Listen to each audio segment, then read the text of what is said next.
Hi friends, இந்த வீடியோவில் வந்து நம்ம என்ன பார்க்க போகிறோம் அப்படின்னு கேட்டிங்கன்னா, இப்போ வந்து நம்மளோட மதகஜராஜா திரைப்படம் ரிலீஸ் ஆகி கிட்டத்தட்ட 10 நாட்கள் முடிஞ்சிருக்குங்க. ஸோ 10 நாட்கள் முடியல நம்மளோட மதகஜராஜா திரைப்படம் வந்து எத்தனை கோடி வசூல் செஞ்சுருக்கு, அந்த ஒரு விவரத்தை பற்றி அந்த வீடியோவில் நம்ம டீட்டெயிலாக பேச போகிறோம். இப்போ வந்து நம்மளோட ரசிகர்களால் யாரும் எதிர்பார்க்காத நிலையில் வந்து நம்மளோட பொங்கல் ரேஸுக்கு வந்து நம்மளோட மதகஜராஜா வந்து வந்துச்சிங்க. ஸோ யாரும் வந்து எதிர்பார்க்கல இந்த திரைப்படம் வந்து இவ்வளோ பெரிய ஹிட் அடிக்கும் அப்படின்ட்டு. அந்தளவுக்கு வந்து இந்த திரைப்படம் வந்து ரசிகர் மத்தியில் ரொம்ப பெருசாக வந்து பேசப்பட்டு இருக்கு. அதற்கு முக்கியமான காரணம் வந்து இந்த திரைப்படத்தோட காமெடி ஆக்டரான சந்தானம் அப்படின்னு சொல்லலாம். ஸோ பழைய சந்தானம், ஓஜி சந்தானத்தை வந்து நம்ம வந்து இந்த திரைப்படத்தை வந்து காண வந்து நம்மளுக்கு ஒரு பாக்கியம் கிடச்சிது. அந்தளவுக்கு வந்து ரொம்ப ரொம்ப சூப்பராக இருந்துச்சு அப்படின்னு சொல்லலாம் படம். ஸோ இப்போ தேட்டருக்கு போன ரசிகர்கள் அனைவரும் வந்து வயிறு வலிக்க தான் சிரிச்சிட்டு இருந்தாங்க. அப்படின்றத வந்து எல்லா விஷயமும் வந்துட்டு இருந்துச்சு.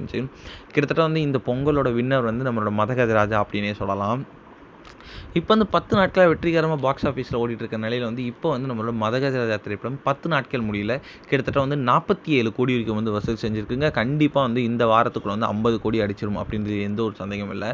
ஸோ நல்ல ஒரு வசூலில் வந்து மதகஜராஜா திரைப்படம் வந்து கலெக்ட் பண்ணிகிட்டு இருக்கு. இந்த ஒரு விஷயம் வந்து ஃபேன்ஸ் மத்தியில் ரொம்ப ரொம்ப ட்ரெண்டிங்காகவே போயிட்டு இருக்கு.